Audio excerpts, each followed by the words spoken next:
안녕하세요. 40대 초반 여성이에요.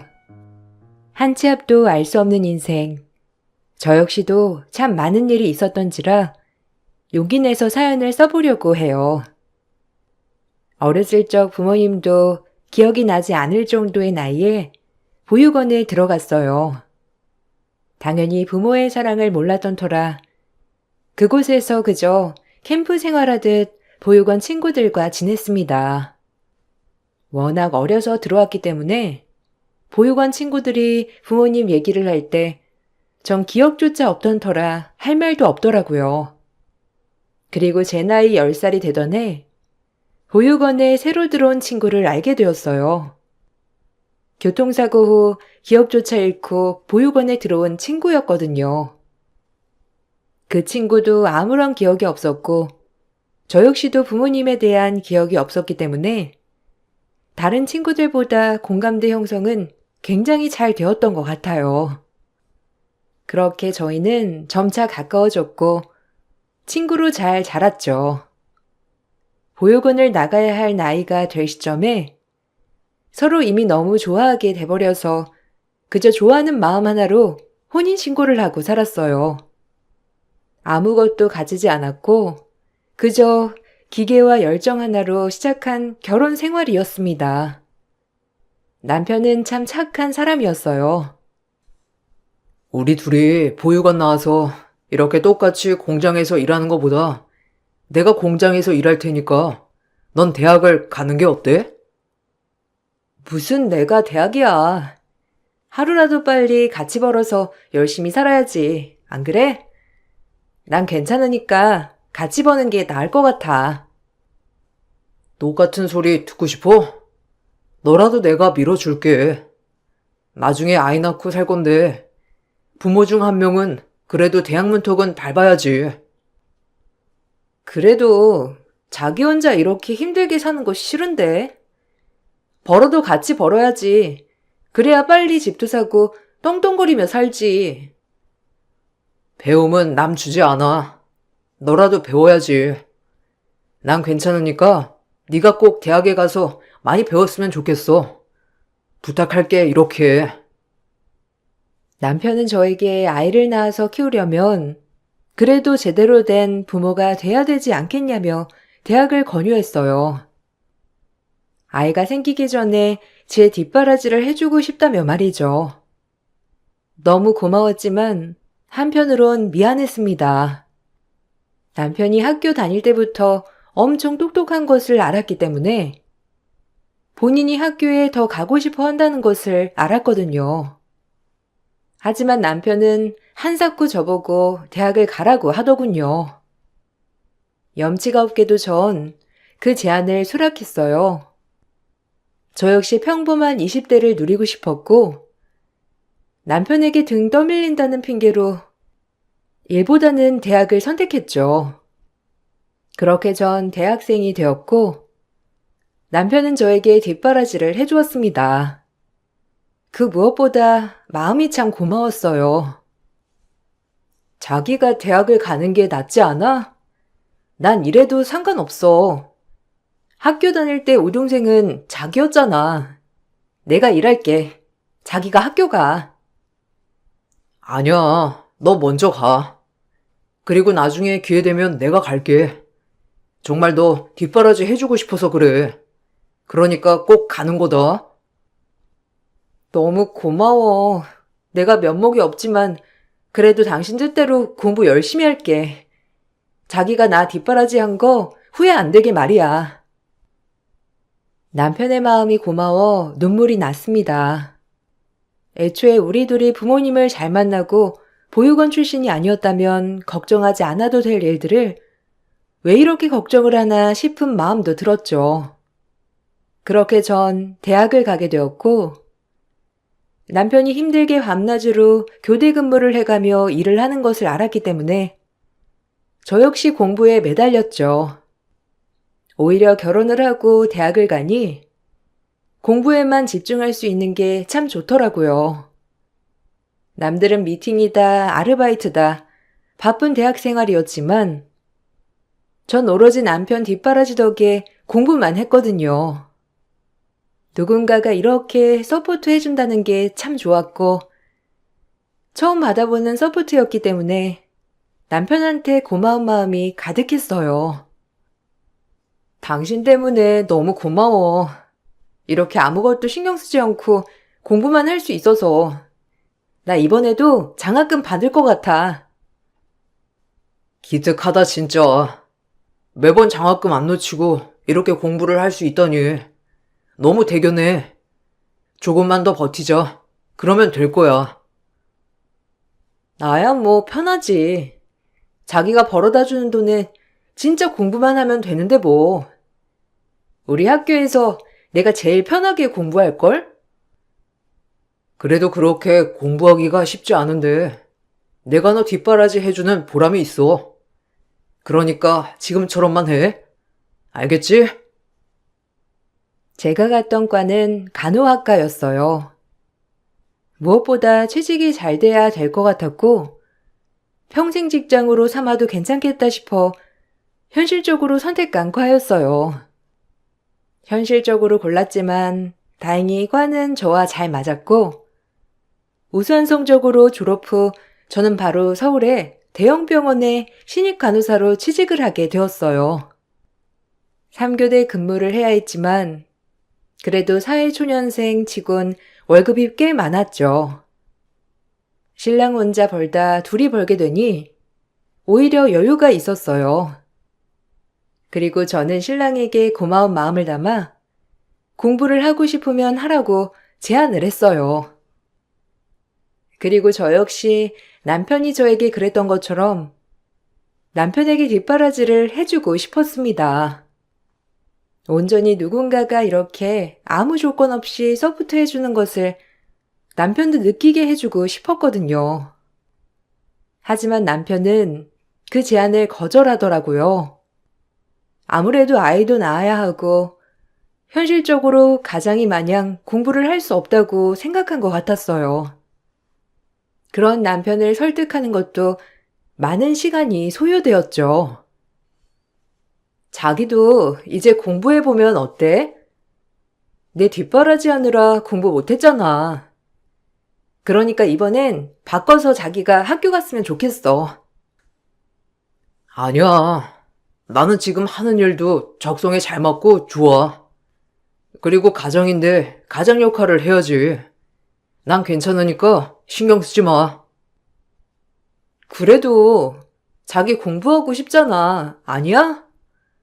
학교 다닐 때 자기가 얼마나 공부를 열심히 했는데 얼마나 하고 싶겠어. 지금이 좋아. 이렇게 일하고 돈 버는 거. 어차피 공부도 돈 벌기 위한 수단으로 하는 건데. 지금 생활에 만족해. 괜찮아.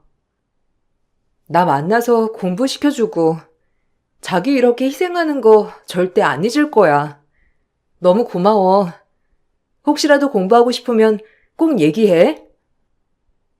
남편은 한사코 공부하기를 거부하면서 그래도 본인이 가정을 책임져야 한다고 했어요.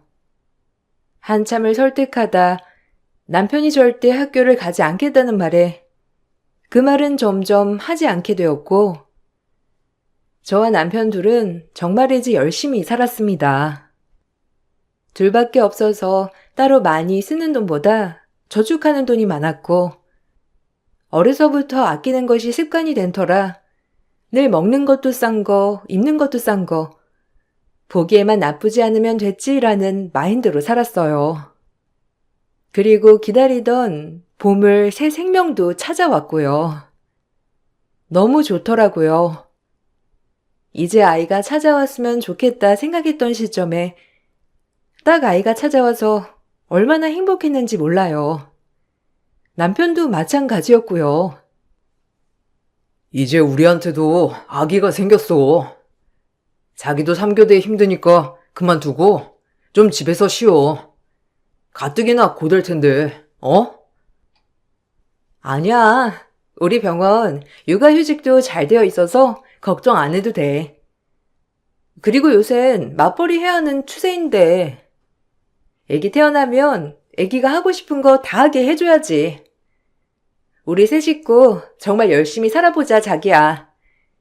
내 옆에 있어줘서 항상 고마워. 꿈만 같다. 우리한테 아이가 생기다니. 우리가 받지 못한 사랑, 아이한테는 듬뿍 주면서 키우자. 난 그럴 준비 되어 있어. 당연하지.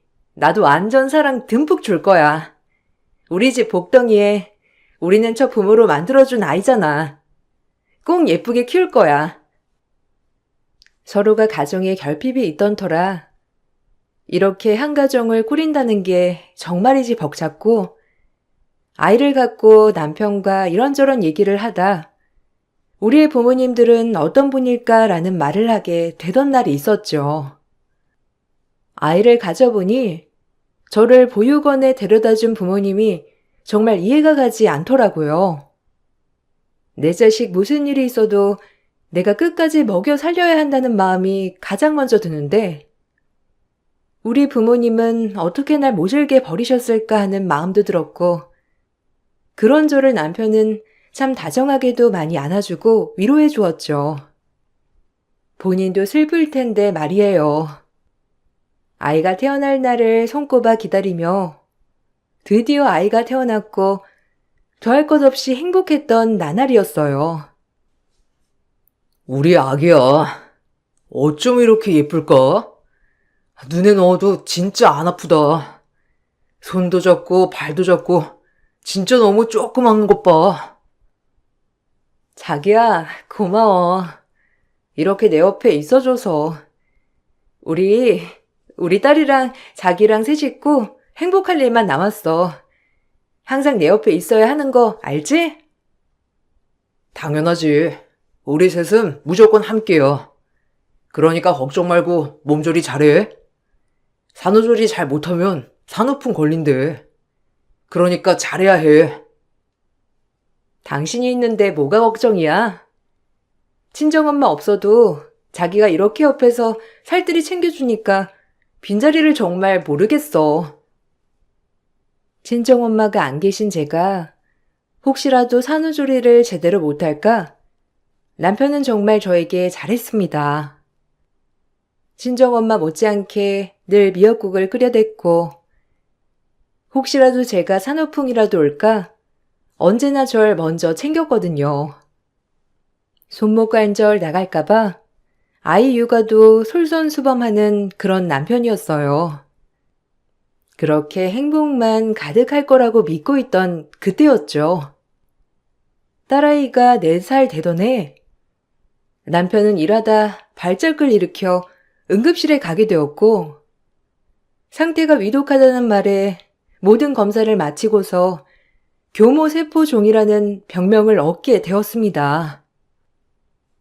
가장 흔한 악성 종양입니다. 정확한 원인은 밝혀진 게 없지만 유전학적 요소도 있고 환경적 요소도 있어서 발생하는 암이죠. 종양의 성장 속도가 굉장히 빠르기 때문에 하루라도 빨리 종양을 제거하고 방사선 치료랑 항암 치료를 하는 게 좋을 것 같네요. 네? 어쩌다 이런 일이... 아니, 수술하면 살 수 있나요? 범인은요? 생존율이 어떻게 되는데요?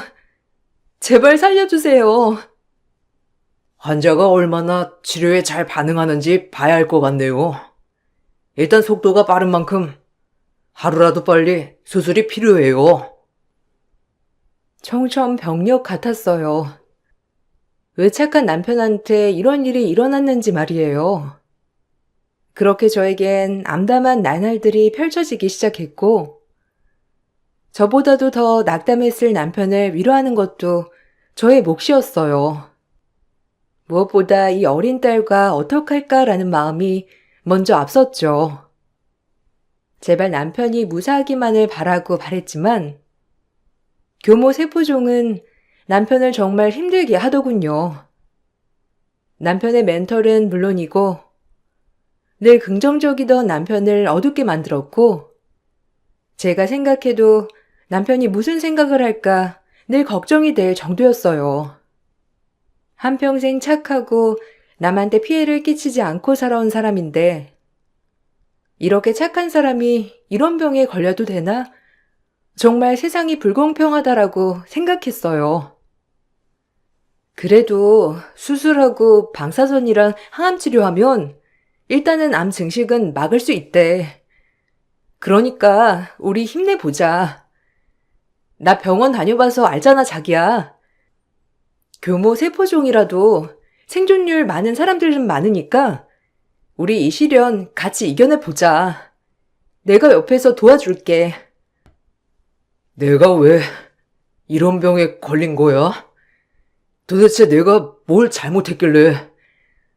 이 세상에서 제일 열심히 살았는데 왜 나한테 이런 일이? 내가 옆에서 지켜줄게, 자기야. 좌절하지 마, 제발. 당신한테 나랑 지우가 있잖아, 어? 그러니까 제발 힘내줘. 이럴 줄 알았으면 더 열심히 살걸. 어차피 결과가 이럴 줄 알았으면 미안해. 지금은 아무 말도 하고 싶지도 않아. 남편의 꺼이꺼이 울음소리에 가슴이 미어졌어요. 그래도 남편은 저와 딸을 위해 악착같이 치료에 전념했고, 전 모아놓은 돈으로 남편의 수술비와 병원비에 쏟았어요. 생활비도 필요했기 때문에 어린 딸을 어린이집에 맡기고 그 시간에 병원 아르바이트를 하고 밤에는 대리운전도 했습니다. 그렇게 밤낮으로 남편의 치료비와 생활비를 벌기 위해 애썼죠. 남편의 병원비가 워낙 컸기 때문에 생활비는 밑빠진 독에 물 붓기더라고요. 아무리 저 혼자 노력해도 늘 허덕이는 삶이었고, 그렇다 해도 남편의 치료는 포기할 수 없었어요. 저와 딸을 위해 희생한 남편을 이대로 포기할 순 없었거든요. 그럴수록 이를 악물었고, 어떻게든 남편을 완치시키고, 우리 딸아이와 새 식구 행복했던 때로 돌아가겠다고 다짐하고 또 다짐했어요. 미안해. 나 때문에 힘들지? 돈도 만만치 않게 들어갈 텐데 너 밤낮으로 그렇게 일하는 거 보니까 마음이 너무 안 좋다. 전혀. 자기가 나 뒷바라지 해준 건 생각 안 해? 자기랑 우리 지유 위해서라면 진짜 괜찮아. 그러니까 자기 걱정하지 마. 자기는 치료해서 나을 생각만 해. 그게 나 도와주는 거니까. 자기 없는 삶 상상할 수도 없어.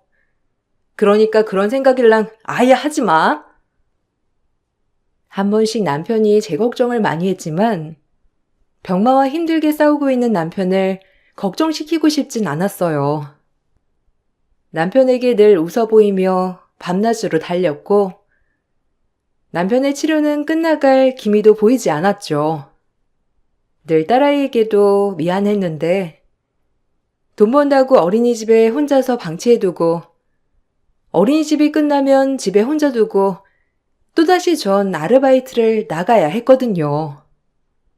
부모의 사랑을 받지 못한 터라 딸에게 온전한 사랑을 주고 싶었는데 참 사는 게 뭔지 딸아이까지 케어할 여력이 없었죠. 그렇게 죄책감까지 생겼답니다. 아이를 돌봐줄 친정이 있는 것도 아니었고 시댁이 있는 것도 아닌 저한테는 딸아이를 혼자 둔다는 게 제일 미안한 일이었죠. 시간은 하염없이 흘러 3년이란 시간이 흘렀어요. 어느덧 딸아이는 7살이 되었는데 다행인지 늘 혼자인 딸은 엄마 아빠가 걱정할까봐 그랬는지 항상 밝은 모습을 보여주었죠. 남편도 병마와 싸우면서 딸아이를 보며 웃는 날이 더 많았고요. 그래도 좋아지는 추세이니 너무 낙담하진 마세요. 치료가 오래 걸려도 환자 의지가 제일 중요합니다. 증식이 빠른 만큼 약 쓰는 게 독해서 그렇지. 환자만 잘 버텨준다면 말이죠. 보호자분도 지치시겠지만 조금만 더 힘내주세요. 감사합니다. 그래도 희망적인 말씀 많이 해주셔서 정말 감사해요. 남편만 희망의 끈을 놓지 않는다면 제가 더 힘내야죠. 간혹 교수님 면담 때 교수님이 늘 저에게 이런 좋은 말씀을 많이 해주셨어요.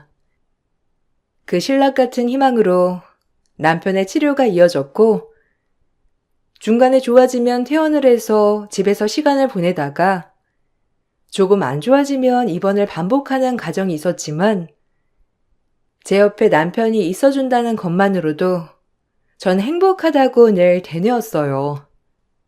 하지만 돈이 문제였죠. 벌어도 아이 유치원비에 집 생활비, 대출값, 남편 병원비를 감당하기에 정말 역부족이었어요.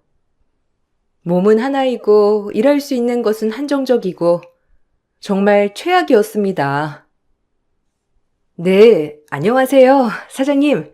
혹시 거기 고깃집에서 2시간 정도 아르바이트는 안 될까요? 제가 시간이 2시간은 괜찮을 것 같은데. 아이고, 우린 풀타임을 원하는데. 꼴랑 2시간은 안 될 것 같네. 애기 엄마 사정이야. 내가 알아서 좀 딱하긴 한데. 아, 아니에요. 당연하죠. 풀타임 아르바이트 쓰시는 게 더 나으시겠죠. 제가 괜한 소리를 해서 사장님 불편하게 해드렸네요. 돈이 필요했던 저는 동네 이곳저곳 또다시 시간을 쪼개서 아르바이트 할 곳을 찾아다녔어요. 하지만 여의치 않았죠. 남편 치료비마저 거의 바닥이 나기 시작했고 아무에게도 털어놓을 수 없는 이 모든 것들을 저 혼자 감당하기엔 너무 힘들더라고요. 그러던 중 조금 상태가 호전되어 집에 와 있던 남편이 다시 발작을 일으켜 병원으로 향하던 일이 있었어요. 남편은 결국 다시 입원을 하게 되었고 정신이 아예 없었죠. 앞날이 안 보이는 나날이었고 어떻게 하면 좋을까 하고 멘탈적으로 너무 힘이 들더라고요. 잠깐 쇼크가 온 것 같아요. 조금 쉬면서 수행 맞고 하면 안정을 다시 취할 수 있을 것 같으니 보호자분 너무 놀라지 마세요. 네, 감사합니다. 바로 태어나는 게 아니었는데 너무 섣불리 퇴원을 결정했나 봐요. 제발 이번에도 아무 일 없기를요. 의사 선생님은 또 한 번 저를 위로해 주었어요. 그렇게 아무 생각 없이 어린 딸과 망연자실하며 있는데 딸아이가 뜬금없는 말을 하는 게 아니겠어요? 정말 신기하게도 딸아이의 말 한마디가 정말 모든 것을 다 바꿔놓게 되었어요. 엄마, 아빠가 왜 TV에 자꾸 나와요? 아까부터 저기 TV에 자꾸 아빠가 웃으면서 얘기하잖아. 저기 봐봐. 아, 무슨 소리야. 지우야, 엄마 지금 좀 힘드니까 잠깐 눈 좀 감고 있어도 될까? 지우가 이해해 줄 수 있지? 아니, 저기 아빠가 계속 나오는데? 저기 먼저 봐봐. 아빠 하나도 안 아파 보여. 저기서 계속 웃고 있잖아. 무슨 소리인가 싶기도 하고 망연자실에 딸아이가 가리킨 병원 전광판을 본 순간 정말 기함하는 줄 알았죠. 딸아이 말대로 남편이 의사 가운을 입고 화면 한복판에 나오고 있던 거였어요. 병원에서 환자를 치료하는 모습, 메디컬 TV에서 인터뷰하는 모습, 너무 놀랄 수밖에 없었죠. 전 그 모습을 보고 일단 전광판에서 남편을 안내해주는 과에 가서 남편과 똑같이 생긴 남자 교수 의사를 보게 되었습니다. 남편과 똑같은 얼굴을 하고 환자를 대하고 있는 모습을 보고 경악을 할 수밖에 없었죠. 그냥 제 남편이었어요. 지금은 살도 많이 빠지고 아파서 몰골이 많이 상했지만 건강할 때 남편 모습과 똑같았거든요. 어떻게 이런 일이 있을까 싶기도 하면서 계속 보게 되었고, 그리고 혹시라도 하는 생각으로 그 의사에게 다가갔어요. 저, 괜찮으세요? 안색이 안 좋은데? 정형외과 오신 거 맞으신가요? 여기 과들이 나눠져 있어서 불편하시면 앉았다 가세요. 어머, 혹시 형제가 있으신가요? 잃어버린 형제라든지 아님 가족이라든지 남자 형제 있지 않으세요? 가까이 보니 정말 남편이랑 똑같이 생겼더라고요. 더욱더 말이 안 나왔지만 꼭 물어보고 싶었죠. 혹시나 하는 마음에요. 남편의 얼굴을 한 남자 의사는 복도를 지나가다 저를 발견하고 안색이 안 좋아 보인다며 좀 앉았다 가라고 했지만 전 대뜸 그 의사에게 남자 형제가 있냐고 물어봤습니다. 제 말에 흠칫 놀라더라고요. 그리고 그 의사의 한마디 한마디가 정말 놀라웠죠. 우리 가족이 모르던 남편의 엄한 실체가 드러나는 순간이었거든요. 어떻게 이런 우연이 있나 싶을 정도로 굉장한 일이었어요. 누구시죠? 형제가 있긴 있어요. 쌍둥이인데. 혹시 무슨 일로? 제 동생을 아시나요? 아님, 혹시 주변 분이 아시나요? 쌍둥이요? 잃어버리지 않았어요? 제 남편이에요. 지금 선생님 동생 신경외과에 입원해 있어요. 아니, 어떡해. 전광판 보고 많이 놀랬어요. 근데 어떻게 동생인데 평생 찾지를 않을 수 있죠? 당신 동생 얼마나 불쌍하게 자랐는데. 제 동생이 여기 입원해 있다고요? 아니, 재수 씨라고요? 아, 평생 저희 부모님이 얼마나 찾았는데 제 동생을. 당장 보러 갈게요. 그리고 버린 게 아니에요. 저랑 어렸을 적 나갔다가 동생이 없어졌고 그 이후로 소식이 끊겼어요. 평생을 죄인으로 살았습니다. 부모님도 마찬가지고요. 그때부터 어머니는 충격으로 몸이 많이 쇠약해지셔서 병을 얻어 6년 후 돌아가셨고요. 정말 최악이었죠. 그런데 여기서 내 동생을 보게 되다니 당장 보러 갈게요. 빨리 보고 싶거든요. 그 의사도 믿을 수 없다는 듯이 말을 이어나갔고 저 역시 굉장히 놀랄 수밖에 없었어요. 어떻게 이런 일이 있나 싶었거든요. 알고 보니 남편은 쌍둥이였고 그 쌍둥이 형이란 사람은 남편이 치료받고 있는 병원의 정형외과 교수였어요.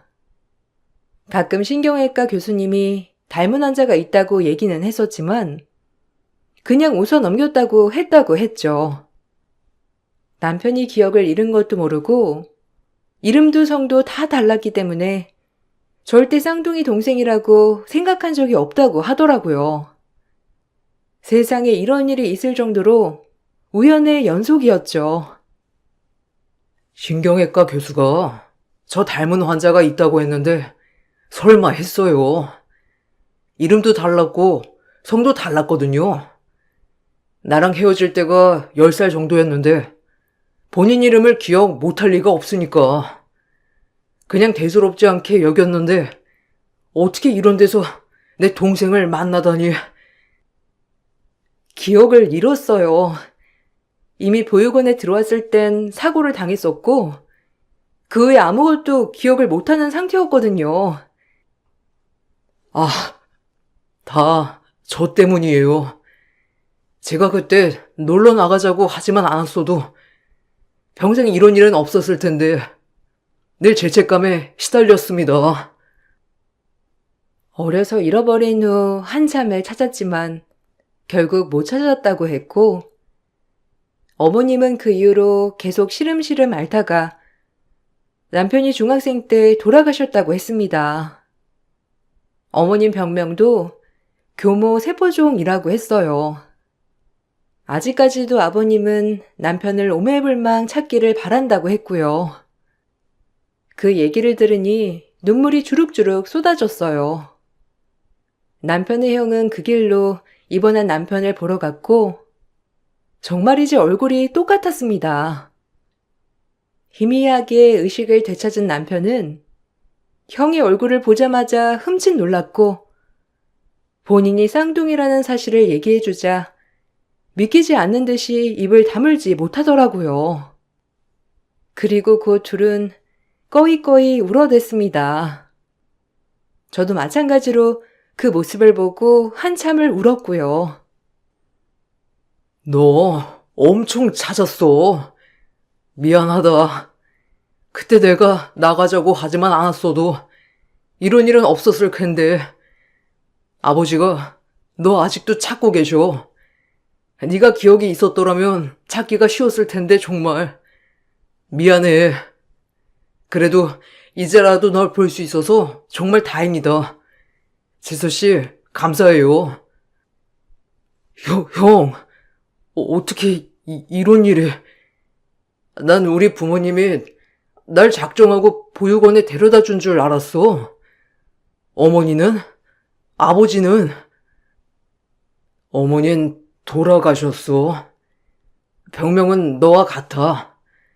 그래도 그때랑 지금이랑 의학기술이 다르니까 넌 괜찮을 거야. 아버지한테 얼른 소식 전할게. 아마 아버지가 엄청 좋아하실 거야. 고맙다. 이렇게라도 볼 수 있게 해줘서. 그리고 너무 미안해.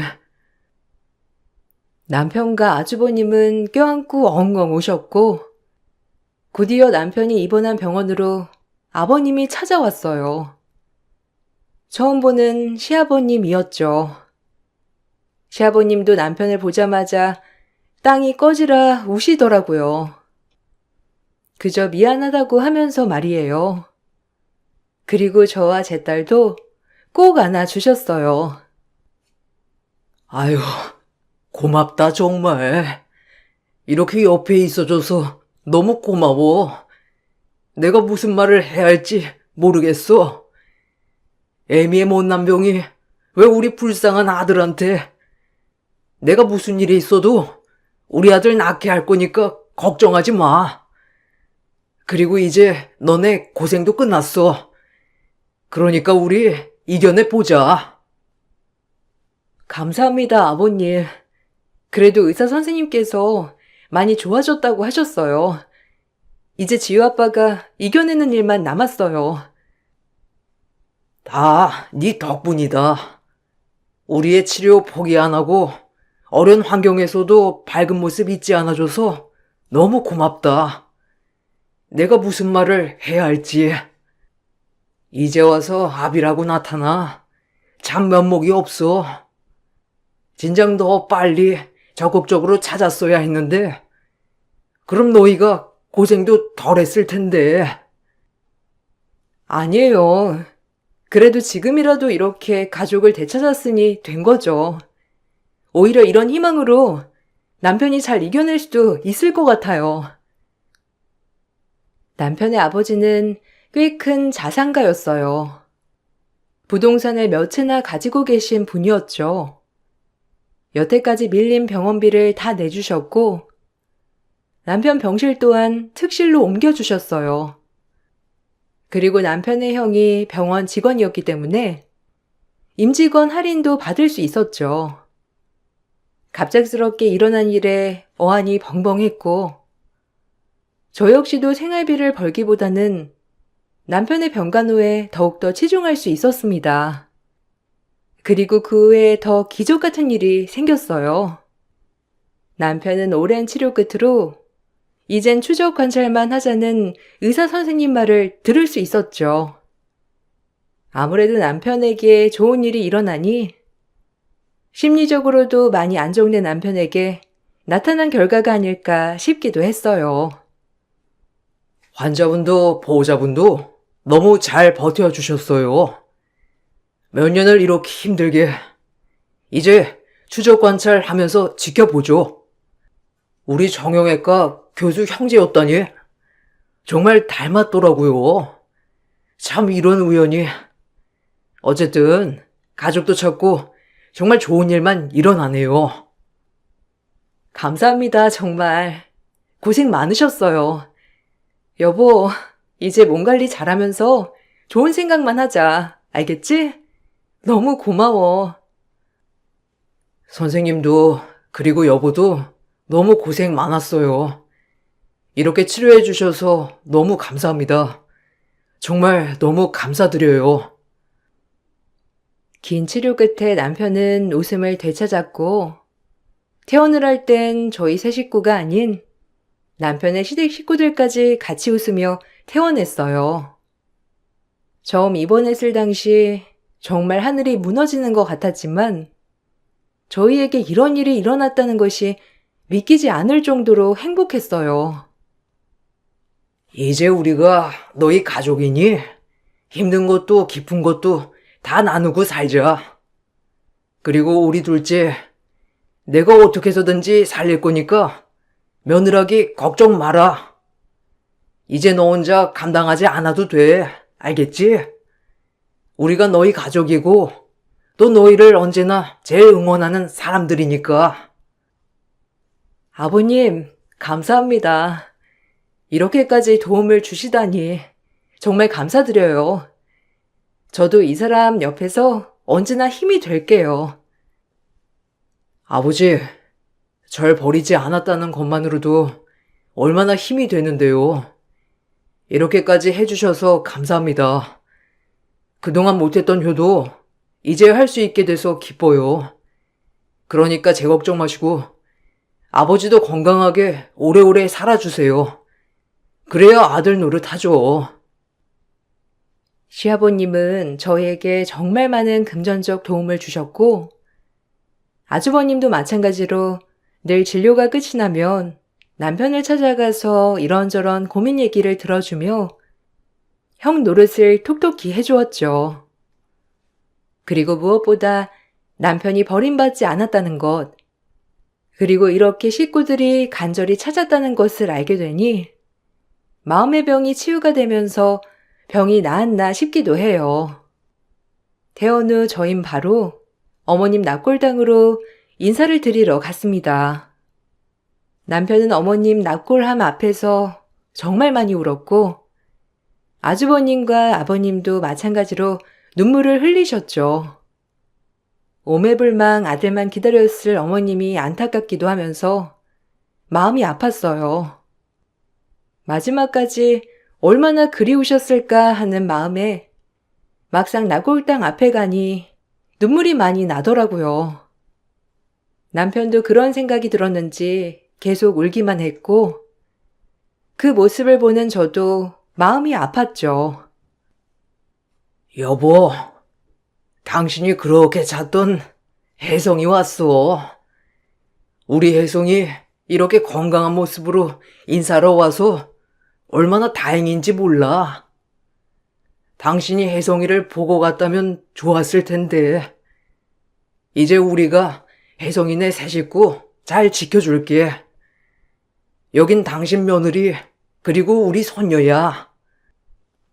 어머니, 늦어서 죄송합니다. 이제 형이랑 아버지한테 잘할게요. 그리고 아무도 없을 때 제 옆을 지켜준 제 아내, 그리고 우리 딸이에요. 이렇게 어머니 앞에 설 수 있게 되어 마음이 벅차오르네요. 늦게 찾아뵌 만큼 더 자주 올게요. 어머님, 처음으로 인사드려요. 어머님 며느리예요. 이렇게 좋은 남자 제 옆에 있게 해주셔서 감사합니다, 어머니. 지우야, 인사해야지, 할머니야.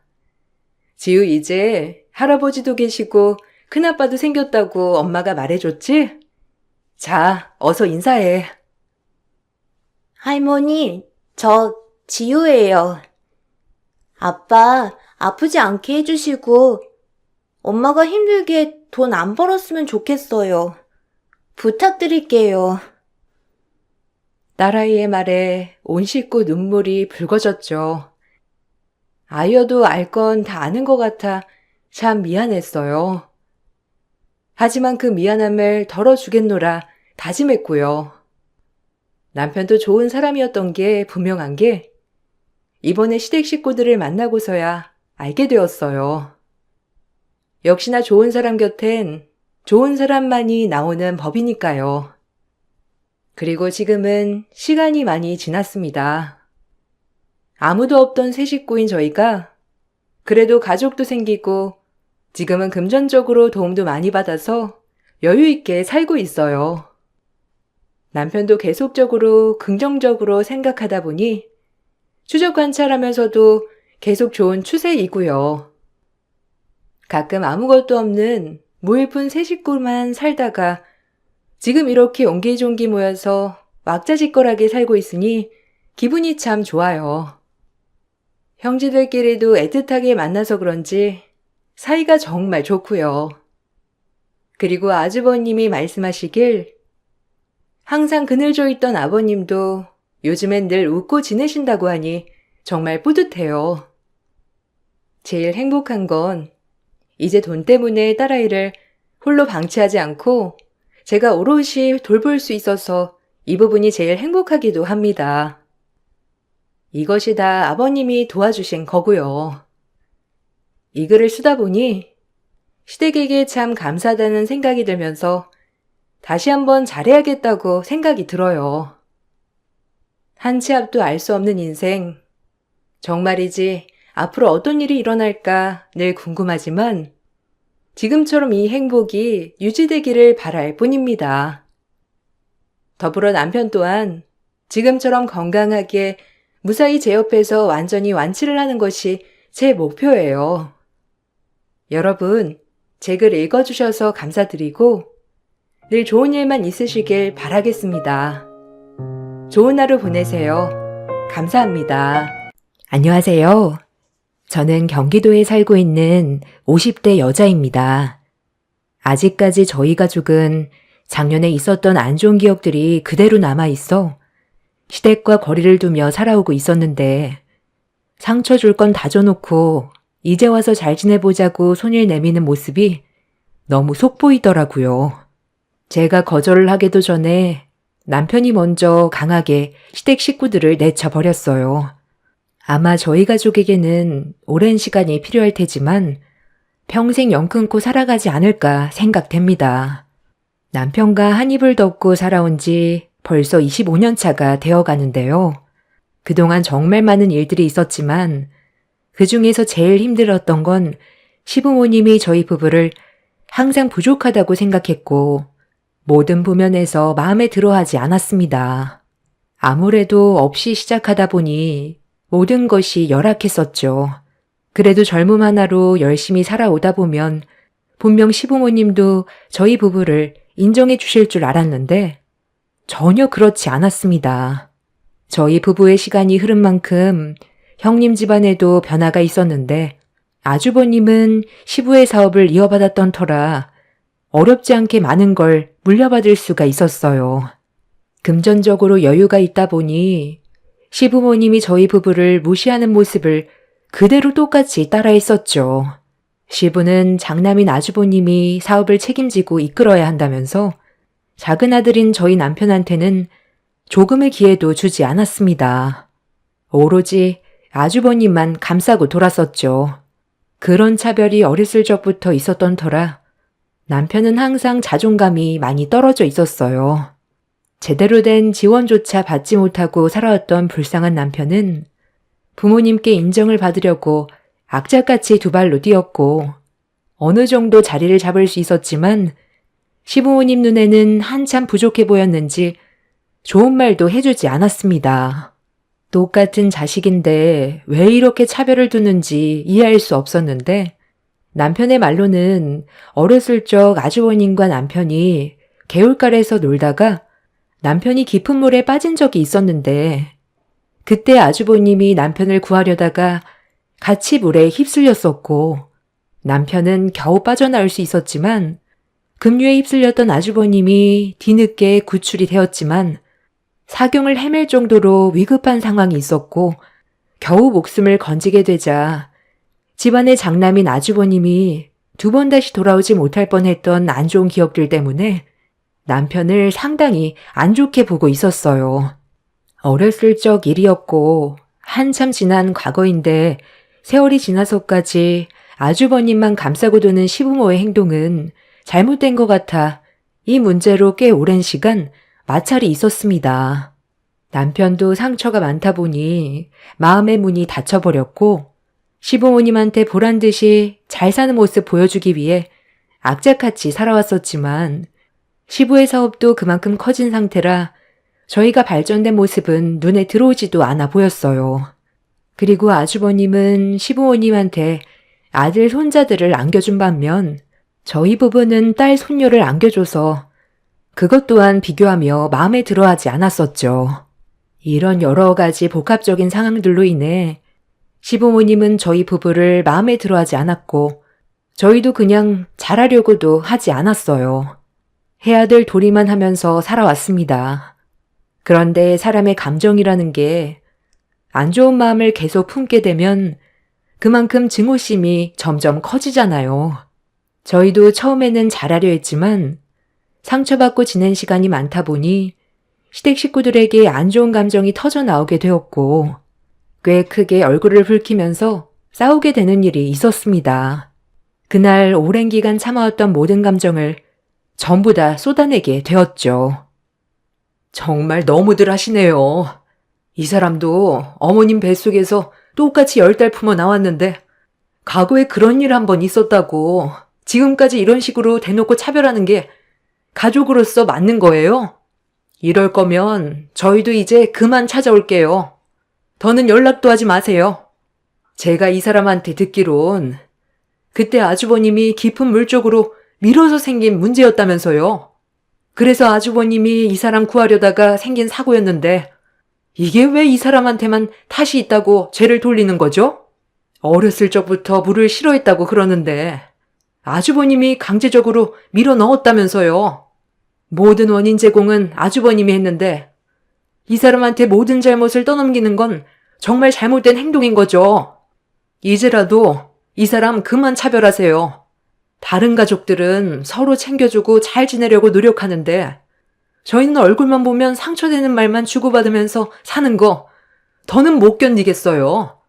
계속 이런 식으로 살 바엔 차라리 얼굴 안 보고 사는 게 서로에게 좋지 않겠어요? 저희도 이제 너무 지쳤어요. 너희들이 뭘 얼마나 했다고 연을 끝내만내 하고 있어? 과거가 어찌됐든 우리 큰아들이 죽을 뻔했던 건 사실이고 저놈은 어렸을 적부터 워낙 소극적인 성격을 가지고 있었기 때문에 내 뱃속에서 나왔지만 마음에 드는 구석이 하나도 없었다. 내 배 아파 낳은 자식이라 해서 똑같은 대우를 해줄 순 없더라. 10손가락 깨물어서 안 아픈 손가락도 있는 법이야. 동서도 이제 그만 좀 해. 얼굴 볼 때마다 불만투성이면 뭐 어쩌자는 거야. 서방님이 잘했으면 이런 문제가 있었겠어? 아버님 어머님이 마음에 안 들어 하는 이유가 있으니까 그런 거 아니겠냐고. 차별한다고 불만을 먼저 가진 것보다 본인들의 행동이나 되돌아보지 그래. 어차피 얼굴 볼 때마다 이런 식이면 차라리 얼굴 안 보는 게 낫지. 어머님, 이럴 바엔 그냥 영 끊고 지내는 게 좋지 않겠어요? 어차피 저희가 이득되는 건 아무것도 없잖아요. 동서도 그걸 원하는 거지? 네. 어차피 이런 대우 받느니 저희도 이제 그만 오려고요. 그래도 조금의 기대를 가지고 매번 온 거지만 어차피 달라질 수 없다는 거 이제 확실하게 알았기 때문에 더 이상은 안 오는 게 서로에게 상처되지 않는 길일 것 같네요. 그럼 할 말 끝난 것 같으니까 저희 먼저 일어나 볼게요. 하여튼 간에 성질머리 하고는 너희들 알아서 해라. 그나저나 우리 손자가 이번에 아쉽게 삼수하고 머리 좀 식히려 군대 간다며? 열심히 준비했는데 많이 아쉽지? 당연히 그럴 수 있다. 이번에 군대 다녀오면 너희 아빠 밑에서 일 배우고 같이 할아버지 사업 이끌어가는 게 좋을 것 같다. 어차피 대학 그거 살아가는데 아무짝에도 쓸모없어. 너희 아빠랑 할아버지도 대학 안 나왔는데 지금 봐봐라. 떵떵거리면서 잘 살고 있잖니? 군대도 시간 끄는 것보다 일찍 다녀오는 게 좋은 거니까 잘한 결정이야. 그리고 만나는 여자도 있다며? 그 집안도 꽤 잘 산다면서. 군대 다녀오면 바로 날짜 잡도록 해라. 할미도 곰곰이 생각을 좀 해봤는데 전역하자마자 바로 결혼해서 자리 잡는 게 좋겠다. 너희 할아버지랑 진지하게 의논 끝에 내린 결정인데 이거 한번 확인해봐라. 어머, 어머님, 어머나, 이게 뭐예요? 아니 이거 집문서잖아요. 아니 이렇게 큰 걸 받아도 되는 거예요? 5억이나 되는데 정말 괜찮겠어요? 이번에 군대 다녀오는 것도 빨리 전역하고 그 집안과 결혼 날짜 잡을 생각에 그런 거였거든요. 상대 집안에서도 제 아들이 서둘러 군대 다녀오고 결혼하는 걸 원해서 내린 결정이었는데 정말 잘 된 것 같아요. 신혼집으로 딱이겠는데요? 34평이면 둘이서 생활하기 딱 좋죠. 당신이 아버님 사업이 잘 될 수 있게 옆에서 많이 도와주니까 이런 좋은 일도 생기네. 정말 너무들 하시네요. 형님 아들은 삼수생이고 잘한 것도 없는데 5억짜리 아파트 그냥 내어주고 제 딸은 아예 거들떠볼 생각도 안 하시네요. 일부러 저희 보라고 앞에서 꺼낸 거예요. 자리에서 일어나니까 나가기 전에 보여주는 건 뭔데요? 제 딸은 이번 수능 한 번에 합격했어요. 대학 입학 날짜까지 잡혔는데 그건 아세요? 정말 어쩜 이러세요? 아무리 관심이 없다 해도 손녀딸까지 차별하면 안 되죠. 그동안 많이 참아왔지만 오늘만큼 상처받았던 적 없었는데 다시는 오지 않겠습니다. 어떠한 일들이 생겨도 평생 만날 생각 없으니까 연락하지 마세요. 당신도 할 말 있으면 오늘 전부 다 쏟아내버려. 여자가 수능 합격하면 뭐가 되니? 어차피 결혼하면 고무장갑 끼는 인생인데 수능 보면 뭐해? 거기에 투자하는 돈이 아깝지. 형편도 안 좋은 것들이 쓰잘머리 없는데 돈 쓸 생각하지 말고 가서 돈 좀 있는 남자 만나서 살림이나 차려라. 아무짝에도 쓸모없는 계집 주제에 수능 합격했다고 알아달라는 것도 어이가 없다. 얘따, 이거나 먹고 떨어져라.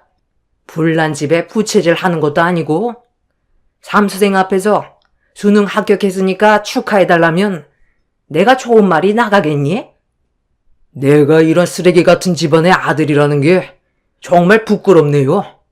어차피 오늘 이 시간 이후로 2번 다시 오지 않을 생각이었고 기대도 안 했지만 이런 식으로 우리 가족 차별하는 거 나중에 똑같이 갚아줄 테니 한번 두고 보자고요. 사람이 도끼를 품으면 어떻게 되는지 한번 보여드릴게요. 남편도 이미 화가 많이 난 상태였고 딸에게 던진 5,000원을 주워들어 시모의 얼굴을 향해 다시 되돌려 던져버렸어요. 남편의 행동에 당황한 시모는 자리에 벌떡 일어나더니 자기 얼굴에 5,000원을 던졌다고 화를 내며 손을 치켜 올렸습니다. 남편은 그런 시모를 강하게 밀친 뒤 저와 제 딸을 현관 밖으로 내보냈는데 그 순간 아주버님이 시모를 밀친 행동에 화가 많이 났는지 남편을 돌려세워 주먹을 올려 버렸어요. 결국 그날 서로에 대한 안 좋은 감정 때문에 집안 싸움으로 번지게 되었고 한바탕 난리를 친 뒤에야 저희 가족은 집으로 돌아올 수 있었습니다. 서로 평생 얼굴 안 보고 살자며 분노한 감정을 가지고 연을 끊어버린 뒤 서로 어떠한 연락도 하지 않았어요. 남편은 시부모의 장례식에도 발을 들이지 않을 거라면서 흥분을 쉽게 가라앉히지 못했습니다. 그동안 살아온 세월만큼 쌓였던 감정이 많았기 때문에 남편도 많이 힘들어하고 있었어요. 삼수생 형님 아들에겐 5억 아파트 해주고 수능 합격해서 입학 날짜까지 받은 제 딸에게는 쓸모없는 계집이라고 고무장갑이나 끼라는 막말을 뱉은 뒤 5,000원 던져준 행동이 너무 기가 막히고 어이가 없었습니다. 금전적으로 바라는 것도 아니었고 좋은 말 한번 듣고 싶었던 것뿐이었는데 이게 이렇게까지 화를 낼 문제였는지 이해를 못하겠더군요. 결국 그날 이후 지긋지긋했던 시댁생활 청산한 뒤 저희 가족만 신경 쓰면서 살아갔는데 뭔가 알터니가 빠진 것처럼 속이 후련했어요. 시댁 사람들 더는 안 봐도 된다는 게 저와 제 딸에겐 더 이상 스트레스를 받지 않아도 돼서 오히려 더 좋았어요. 남편도 악연을 끊어낸 이후 심적 안정을 되찾았고 저희 가족은 앞으로 있을 행복만을 위해 열심히 살아왔습니다. 그렇게 딸이 원하던 특정 대학에 들어갈 수 있었고 입학날 저희 부부는 고생한 딸을 축하해주기 위해 학교 정문 앞에서 기다리고 있었는데 어디서 많이 본 차량 한 대가 학교 안으로 들어갔어요. 그리고 차에서 내린 사람들의 얼굴을 보는 순간 저희 부부는 순간적으로 놀라 뛰어갔네요. 여긴 갑자기 왜 온 거예요?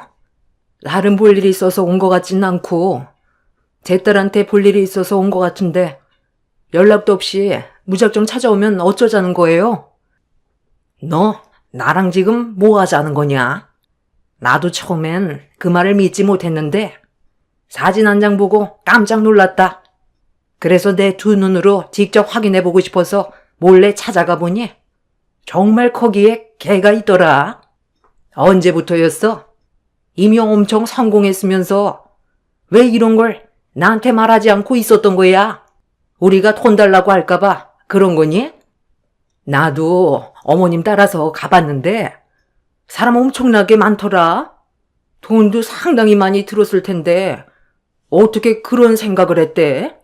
어쩐지 그동안 무슨 말을 해도 찍소리 하지 않고 가만히 있던 동서네가 얼마 전에 아버님 댁에서 한바탕 난리쳤을 때 동서랑 서방님이 뭘 잘못 먹었나 했는데 믿는 구석이 있어서 그랬던 거였어? 그래서 여기 찾아온 이유가 뭔데요? 내 딸이 잘 나가는 게 당신들과 무슨 상관인데? 내 딸 입학식 망칠 생각하지 말고 당장 돌아가. 내가 대충 계산을 해봤는데 한 달 평균 매출만 억대인 것 같은데 대학은 왜 들어간 거야? 그냥 지금처럼만 유지해도 떵떵거리며 먹고 살겠더구만. 저번에 내 집에서 고개 빳빳이 들고 대들었을 때 뭔가 있을 것 같더니만 지들이 잘 나가니까 아쉬울 게 없었던 거지. 우리 앞에선 없는 척 하더니 돈을 쓸어 담고 있었니? 언제부터였어? 너희들 서해바다 앞에 카페 건물 올린 거 언제부터였냐고? 하루에 손님만 기본적으로 1,000명 단위로 오던데 그동안 얼마나 벌고 있었던 거야? 너희들 우리 회사랑 계약해라. 요즘 사업이 주춤해서 고민이 많았었는데 이렇게 해결 방법이 생기게 될 줄 정말 몰랐네. 내 딸이 운영하는 사업에 숟가락 얹을 생각 하지 마. 우리가 언제 도와달라고 부탁한 적 있어? 지금까지 열심히 돈 모아 딸이 원하는 사업 밀어주면서 당신들한테 손 벌린 적 단 한 번도 없는데 무슨 염치로 내 딸 사업에 끼어들려고 해? 그래서 입학날 다짜고짜 찾아온 거야? 김칫국도 적당히 마셔야지. 당장 내 앞에서 꺼져. 작은애 너 정말 이럴 거냐? 내가 그동안 이끌어온 사업이 얼마나 힘들게 운영해 왔는지 알면서 등 돌리겠다는 거야? 같은 업종인데 서로 도우면 좋잖아. 제 딸이 카페 사업에 뛰어든다고 했을 때 기억 안 나세요? 그때 뭐라고 그랬어요? 개집 주제에 무슨 사업이냐면서 개나 소나 사업하면 성공하는 줄 아냐고 쓸데없는 말 하지 말라고 제 딸한테 평생 상처되는 막말을 쏟아냈잖아요.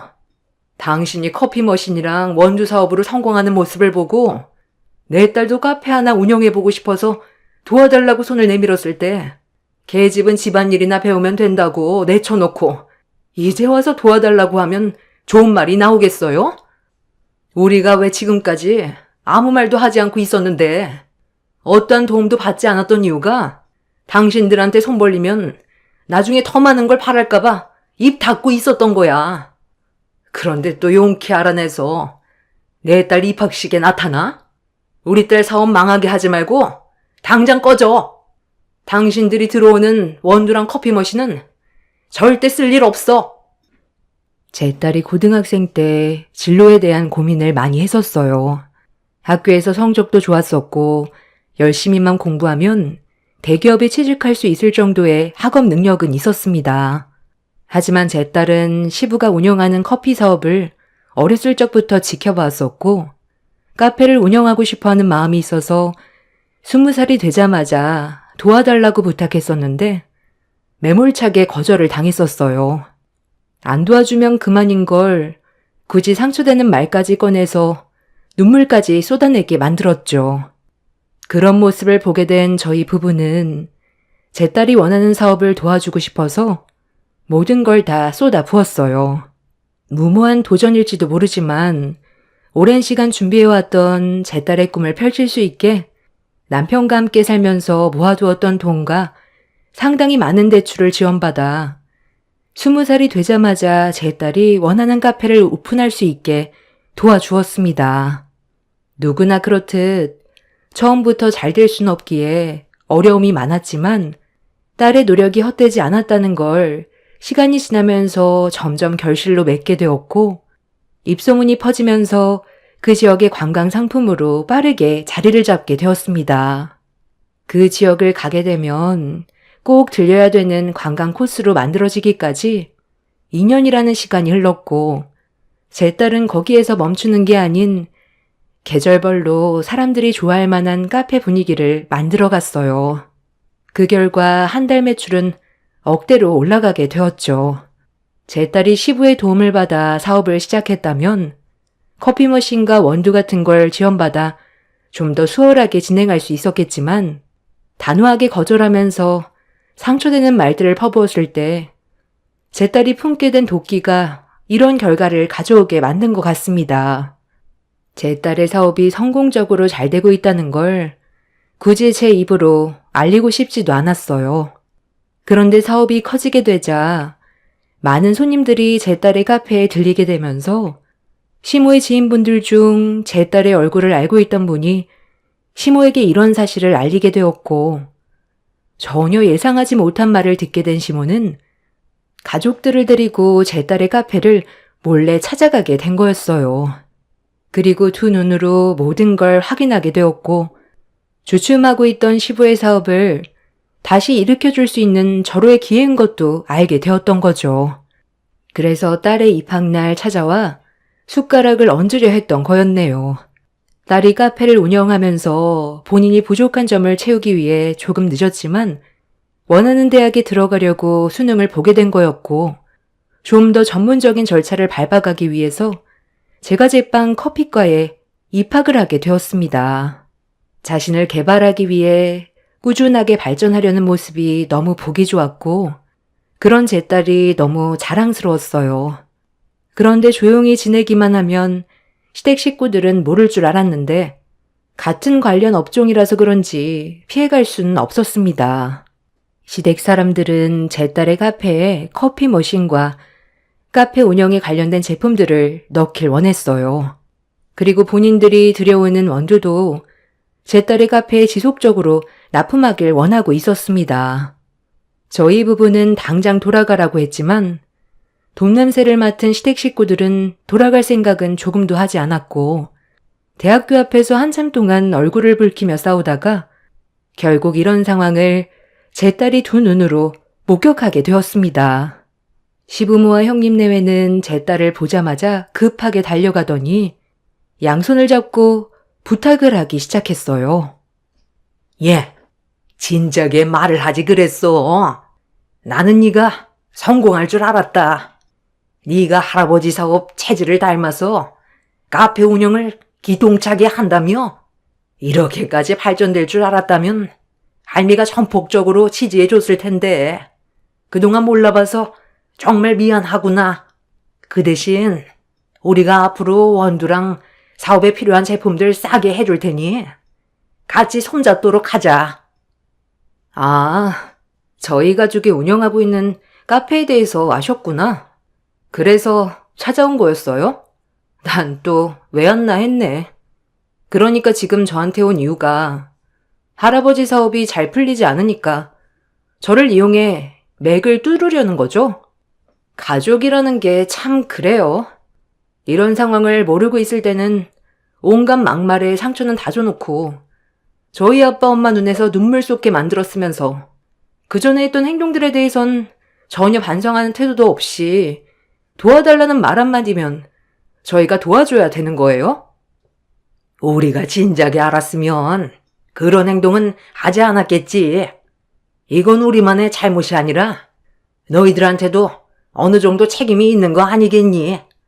한마디만 해줬어도 너희들을 바라보는 시선이 달라졌을 텐데 이런 상황을 숨기고 있어서 문제가 커진 거잖아. 그래, 네가 원하는 답이 미안하다는 말 한마디니? 그 말 100번 1000번 해주마. 앞으로도 항상 너희들한테 미안하게 생각하면서 살아갈 테니까 이번만큼은 꼭 너희 할아버지와 손 좀 잡아주면 좋겠구나. 가족끼리 사업하는 게 제일 좋은 거 알지? 웃기고 자빠졌네. 우리 가족이 지금까지 살아오면서 받았던 상처가 미안하다는 말 한마디면 끝나는 줄 알아? 내가 왜 이를 악물고 악착같이 이 분야에 성공하려 했는데 할머니 할아버지가 돈 많다고 우리 엄마 아빠 무시하고 대놓고 차별하는 모습 지금까지 살아오면서 지켜봤어. 그때마다 들었던 생각이 뭐였는지 알아?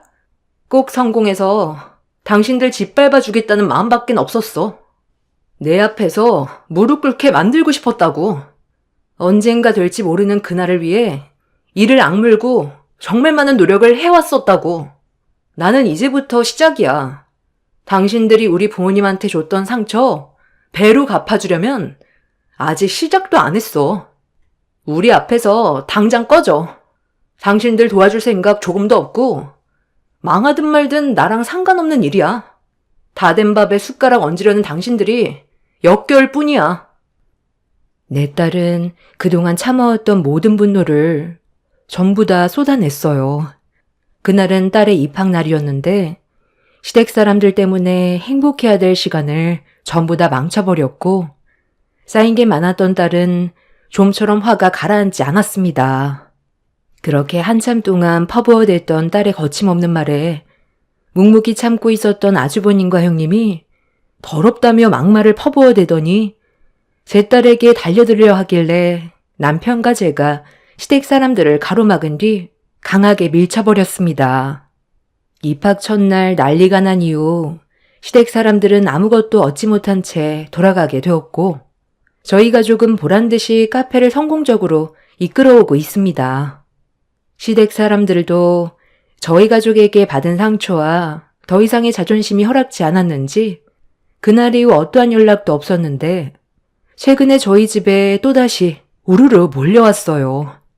작년에 비해 몰골이 상당히 안 좋았는데 시모가 뱉은 한마디는 솔직히 좀 놀라기는 했습니다. 시부가 아주버님과 운영하던 사업에 문제가 생긴 거였어요. 커피 머신 기계를 직접 개발하고 납품하던 시부의 기계에 심각한 문제가 생겼고 그로 인해 관련 업종의 업체에서 집단 소송으로까지 이어져 버렸고 결국 폐업 직전까지 오게 되었다는 말을 듣게 되었습니다. 시부가 개발한 커피 머신 기계에서 제품에 불량이 발생한 건지 아니면 제품을 만들 때 신경을 덜 쓴 건지 정확하게는 알 수 없지만 커피를 내릴 때 뜨거운 물이 나오는 토출구에서 먹어선 안 될 가루 같은 게 나오고 있었어요.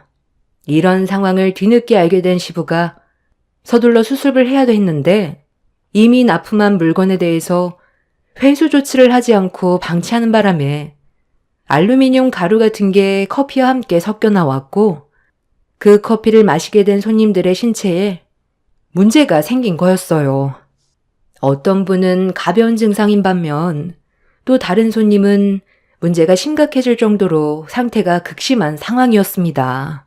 이 문제로 막대한 손해배상 소송을 당하게 된 시부는 가족들을 데리고 저희 집을 찾아온 거였어요. 폐업을 막기 위해 시부가 만든 제품을 제 딸이 운영하는 카페에 드리고 싶다는데 제 딸의 사업이 망할 수도 있는 심각한 문제가 일어난 제품을 어떻게 받아주겠어요. 당연히 단칼에 거절하게 되자 시댁 식구들이 저희 가족 앞에 무릎을 꿇었습니다. 그리곤 한다는 말이 폐업을 하게 되면 다른 지역에 있는 카페 하나를 줄 수 있겠냐고 물어보더라고요. 제 딸이 카페 하나를 최근에 더 늘렸는데 그걸 또 어떻게 알았는지 먹고 살 수 있게 길을 만들어 달라며 눈물로 호소했지만 딸은 그런 시댁 식구들의 모습을 보더니 그대로 등을 돌려 버렸습니다. 남편과 저도 상대하고 싶지 않아 더 이상 대꾸하지 않고 현관문을 닫아버렸습니다. 나중에 정확하게 알고 보니 삼수생이었던 형님 아들이 시부의 사업을 도와주기 위해 제품 만드는 걸 같이 했었는데 그때 절대적으로 지켜야 될 부분들을 건너뛰었고 대충 만들어서 사태가 심각해진 걸 알 수 있었습니다.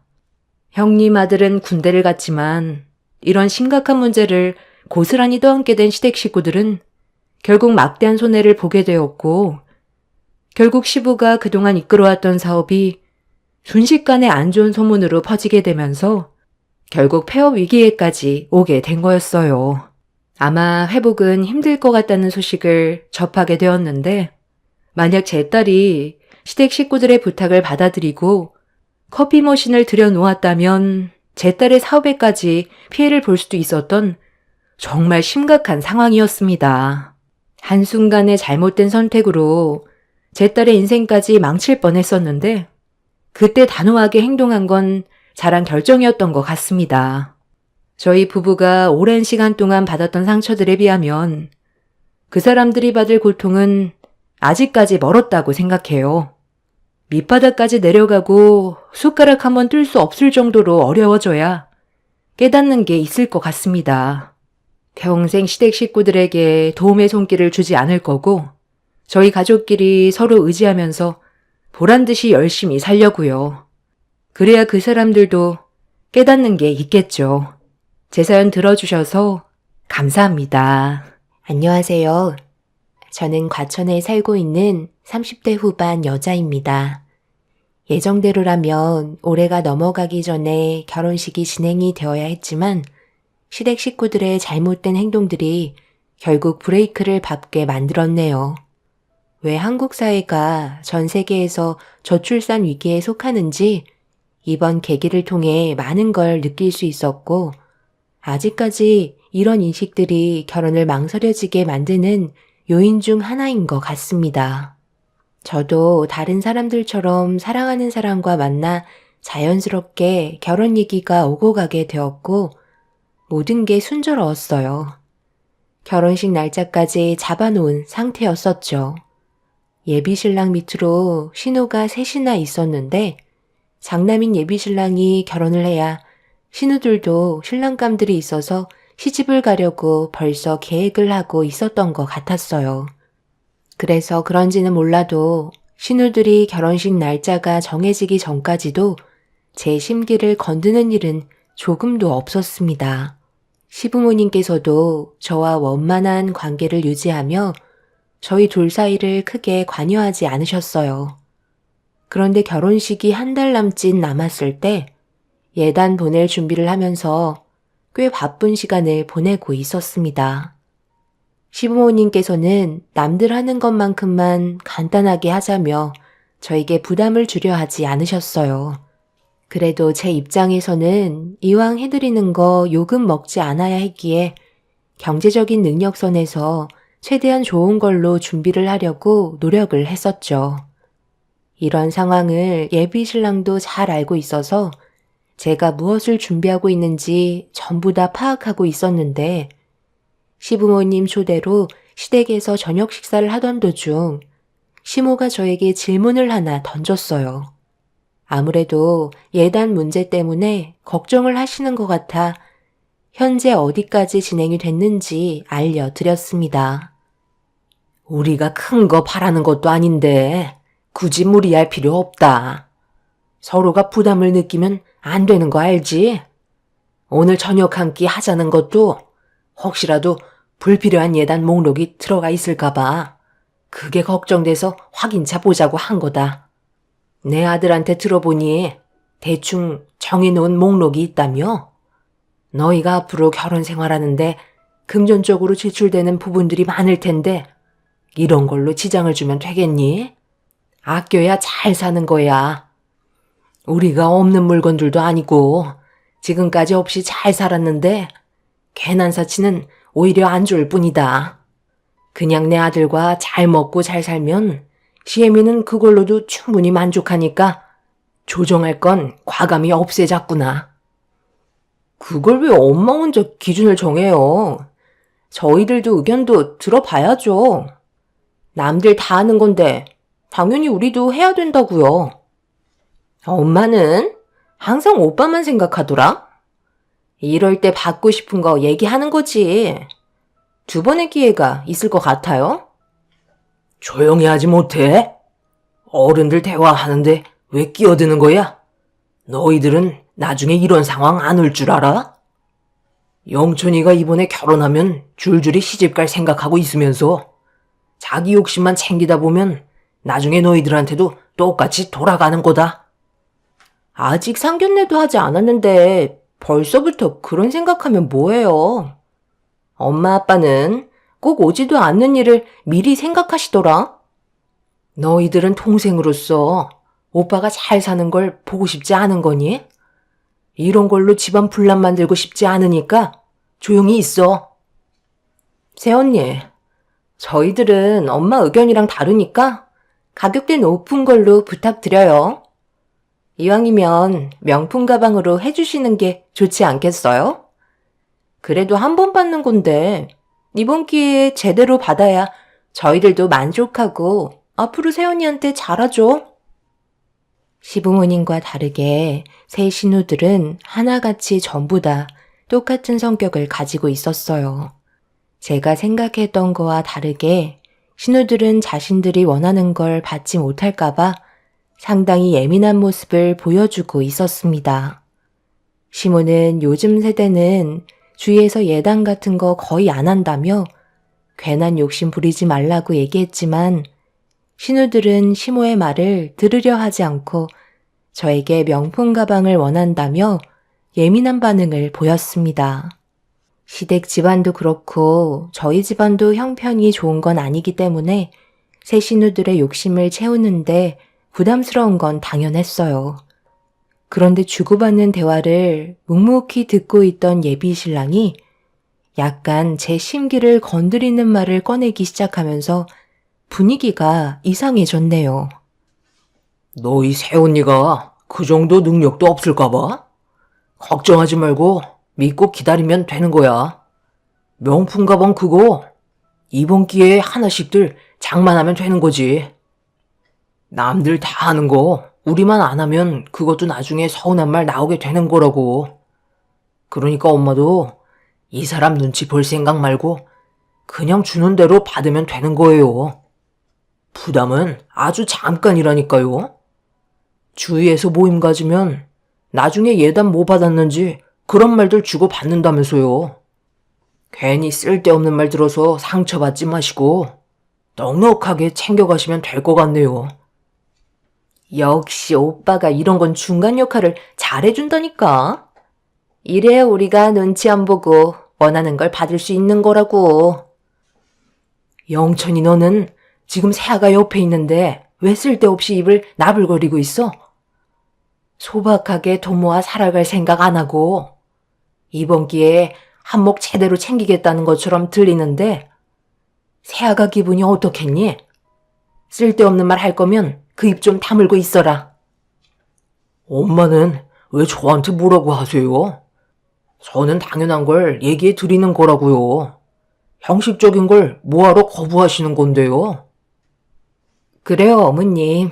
알아서 준비하라고 말씀하셔서 제가 신경 좀 썼으니까 너무 부담 가지지 마세요. 걱정해 주셔서 감사합니다. 거 봐요. 이 사람도 똑같이 생각한다니까요. 앞으로 벌면 되는 건데 뭐가 걱정이에요? 남들은 빚내서 예단 들어온다던데요.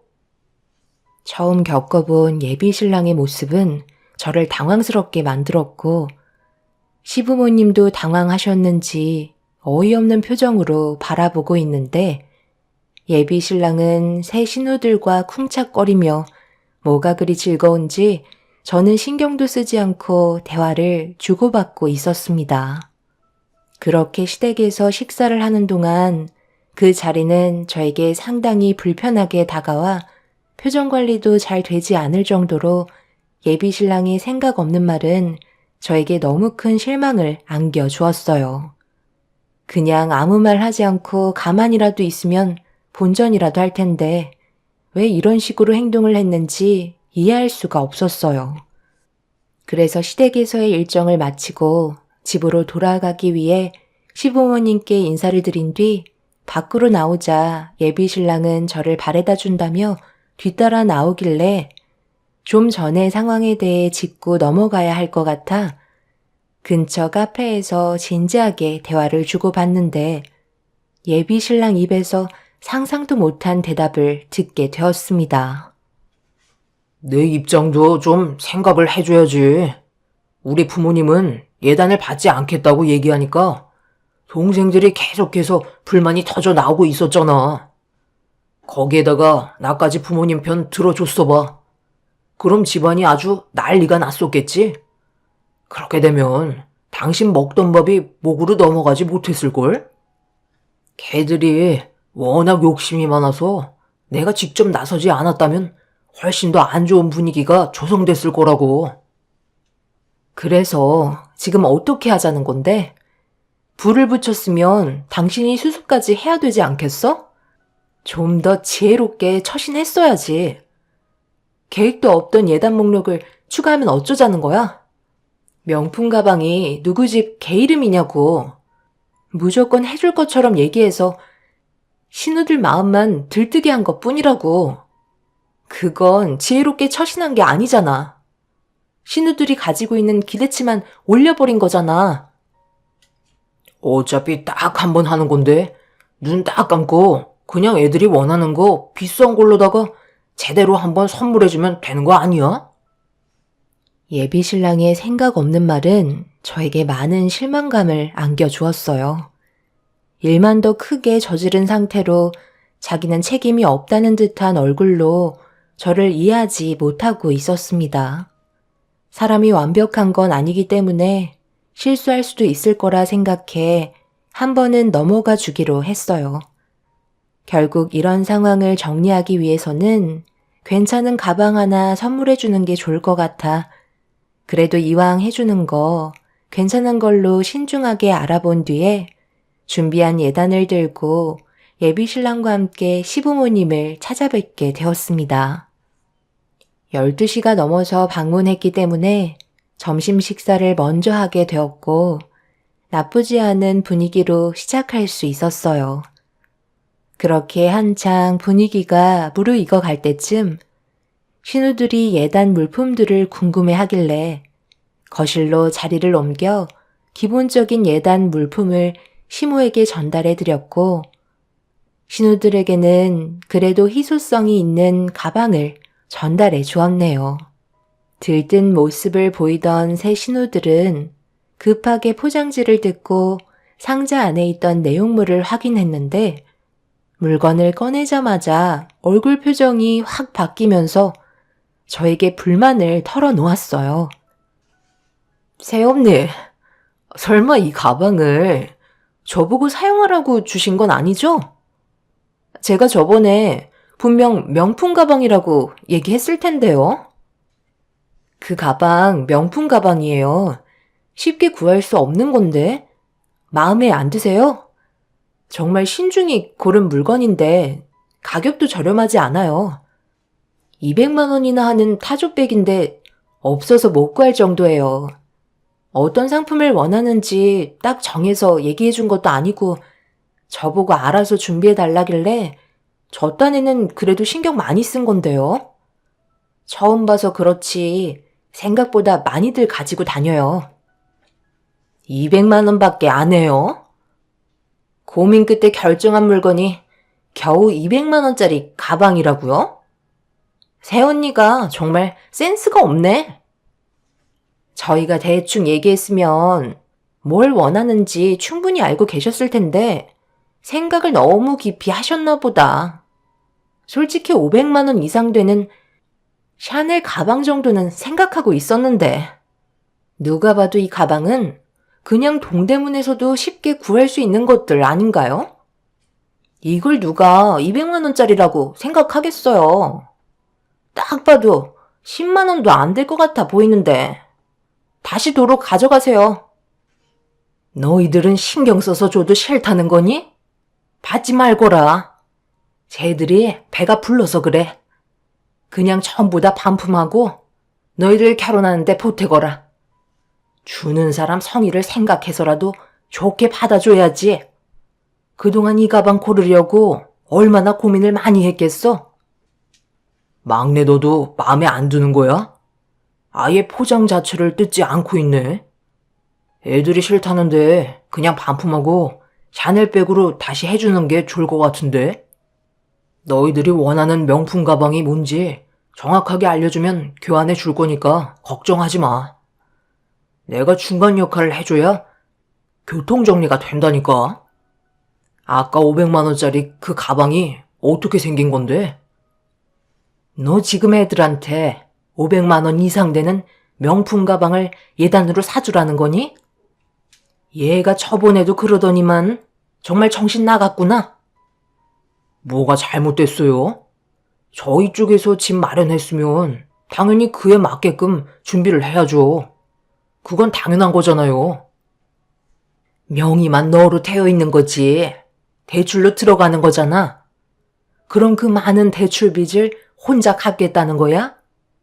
앞으로 결혼 생활하면서 같이 갚아나갈 텐데 그럼 당연히 한 푼이라도 아껴서 대출 빚을 갚아야 하는 게 맞는 거잖니. 셋이 합쳐서 1,500만 원을 사용하라고? 너 결혼은 하고 싶은 거야? 이러다 세아가 도망가기라도 하면 그때 가서 후회하려고? 내가 봤을 때 이것도 상당히 무리한 건데 받지 않을 거면 아무것도 없을 줄 알아. 이것도 감지덕지지. 한 번만 더 쓸데없는 얘기하면 그때 너희들 국물도 없을 줄 알아? 엄마는 왜 맨날 세원이 편만 드는 건데? 원래 예단 받을 때는 이렇게 하는 거야. 엄마도 잘 알면서 왜 그래요? 예단은 집안의 사정에 맞게 알아서 성의만 보이는 거지. 그 이상을 바라는 게 예단이 아니다. 도로다 내놓거라. 시모는 신우들의 손에 들려있는 타조백을 전부 뺏은 뒤 제 옆에 올려두면서 사치 부리지 말라며 전부 다 반품하라고 명령하셨습니다. 시모가 흥분을 하면서 화를 내자 시부도 옆에서 거들어 주시자 예비 신랑의 표정이 차갑게 굳어버렸어요. 동생들한테 이번 기회에 제대로 된 선물을 해주고 싶었는데 이왕 쓰는 김에 돈 좀 더 얹어서 고가의 명품백을 준비하라며 또다시 신우들 앞에서 어이없는 말을 뱉어대고 있었습니다. 신중하게 선택해서 고른 물건들을 쓰레기 취급하는 신우들한테도 정말 기분이 안 좋았지만 저는 예비 신랑이 더 꼴보기가 싫었습니다. 한 번은 그렇다 쳐도 두 번은 그냥 넘어갈 수 없었어요. 어머님, 아버님, 정말 죄송한데요. 그동안 몇 번 참긴 했는데 이번에는 확실하게 짚고 넘어가야 할 것 같아요. 솔직히 이 사람이 빚 없이 집을 해온 것도 아닌데 한 살림 차리려는 것도 아니고 무슨 명품 가방을 500만 원짜리나 되는 걸 당연하다는 듯이 아무렇지도 않게 요구하는지 정말 이해할 수가 없네요. 어머님께서도 이건 아니라고 생각하시니까 지금 목소리를 높이신 건데 왜 당신이 상황을 더 악화시키는지 나는 정말 이해를 못하겠네? 이런 식으로 나오면 좋아질 수 없다는 거 몰라? 아가씨들이 선을 넘는 행동을 보이면 당신이 중간에서 자를 건 단호하게 끊어내줘야 더는 분란을 만들지 않는 건데 오히려 상황을 더 악화만 시키고 있잖아. 원래 이런 성격인데 내가 그동안 알지 못한 건진 잘 모르겠지만 오늘 기분 좋게 하루를 마무리하려 했는데 내 인생에 있어 제일 후회스러운 날인 것 같아. 그리고 제가 듣기론 오빠가 결혼을 해야 아가씨들도 시집을 갈 수 있다고 들었는데 이런 식으로 해서 얼마 남지 않은 결혼이 성사될 수 있을 것 같아요? 적당히들 해야지. 어떻게 된 게 이 집에 큰 며느리로 들어올 사람을 이겨먹으려 들어? 아버님 죄송하지만 저 이 결혼 다시 한번 생각해 봐야 할 것 같아요. 제가 이런 취급 받으려고 이 사람과 결혼하려는 거 아니잖아요. 그런데 아가씨들이 저를 이렇게 막대하고 곧 있으면 남편 될 사람이 정상적인 사고방식을 가지고 있지 않으니 솔직히 지금 마음으로는 이 결혼 없던 걸로 하고 싶네요. 이렇게 상황을 끌고 가고 싶지는 않았는데요. 오늘은 먼저 자리에서 일어나 볼게요. 정말 죄송합니다. 그리고 당신은 나랑 다시 좀 생각해 보는 게 좋겠어. 이래서 결혼식에 발 들이기 전까지는 모른다고 하나 봐. 그래서 지금 여기까지 와놓고 결혼을 하지 않겠다는 거예요? 그럼 저희는요? 오빠가 먼저 가야 저희도 뒤따라갈 수 있는데 이렇게 되면 걔에게 차질이 생긴다고요. 아빠가 무슨 말이라도 좀 해줘 봐요. 이대로 새언니 보내실 거예요? 일단 이런 기분으로는 모두가 좋은 말이 오고 갈 수는 없으니까 일찍 들어가서 쉬거라. 나중에 다시 얘기하는 게 좋을 것 같다. 저는 시부의 말이 끝남과 동시에 시부모님께 고개를 숙여 인사를 드린 뒤 현관문 밖을 나섰습니다. 예비 신랑과 신우들은 제가 이런 식으로 나올 거라고 생각조차 하지 못했는지 집으로 돌아가려는 저를 뒤따라와 붙잡으려 했지만 시부 말대로 좋은 말은 오고 가지 않을 거라는 걸 뻔히 알고 있기 때문에 저를 따라오면서 불러도 대꾸하지 않았네요. 그러자 멀어져 가는 저를 향해 결혼이 무산되는 순간 자기도 가만히 있지 않을 거라며 뒤통수가 따가울 정도로 소리치고 있었습니다. 예비 신랑은 저를 끈질기게 따라오면서 자기가 뭘 잘못했는지 말을 해달라며 이해하지 못하겠다고 화를 내더니 대꾸를 하지 않자 제 어깨를 강하게 움켜쥐면서 몸을 돌려 세웠습니다. 그 순간 어깨가 뜯어져 나갈 정도로 고통스럽기도 했지만 예비 신랑에게 너무 큰 실망을 한 나머지 저도 모르게 예비 신랑의 뺨에 손을 올려붙이게 되었네요. 지금 이게 뭐 하는 짓이야? 너 원래 이것밖에 안 되는 사람이었어? 서로 좋게 좋게 넘어가면 될걸. 왜 극단적으로 몰고 가는 거야? 당신 편하라고 그렇게 얘기해 주는 건데 꼭 이렇게까지 나와야 되겠어? 나랑 정말 결혼 안 할 거야? 결혼? 지금 나랑 결혼하겠다는 말이 나오니? 시작하기도 전부터 벌써 삐걱거리고 있는데 무슨 결혼이야? 타조백도 당신 때문에 벌어진 일이었잖아. 내가 어떤 가방으로 할지 결정하지 못하고 있을 때 나한테 뭐라고 그랬어? 아가씨들이 타조백 얘기를 했었다며. 그런데 내가 보기에는 전혀 그렇게 안 보이던데? 잘못 알아들은 건 아니지? 나도 얼핏 들은 건데 그래도 도움이 될 것 같아 얘기해 준 것 뿐이라고. 저렇게까지 싫어할 줄 누가 알았겠어? 제대로 알아본 것도 아니면서 확신하듯이 나를 설득시켰으면서 내가 아무 말도 못하고 있으면 직접 나서줘야지.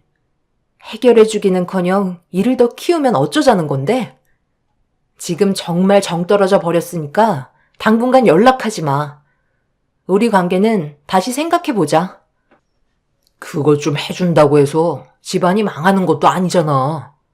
이왕 해주는 거 돈 좀 더 써서 마련해주면 앞으로 결혼 생활 더 좋아질 거 아니야? 그 정도는 해줘야 내 동생들 앞에서 목에 힘이라도 줄 수 있는 거지. 왜 하나만 알고 둘은 몰라? 당신이 이러니까 아직까지 여자가 없었던 거야. 하마터면 내가 당할 뻔했네.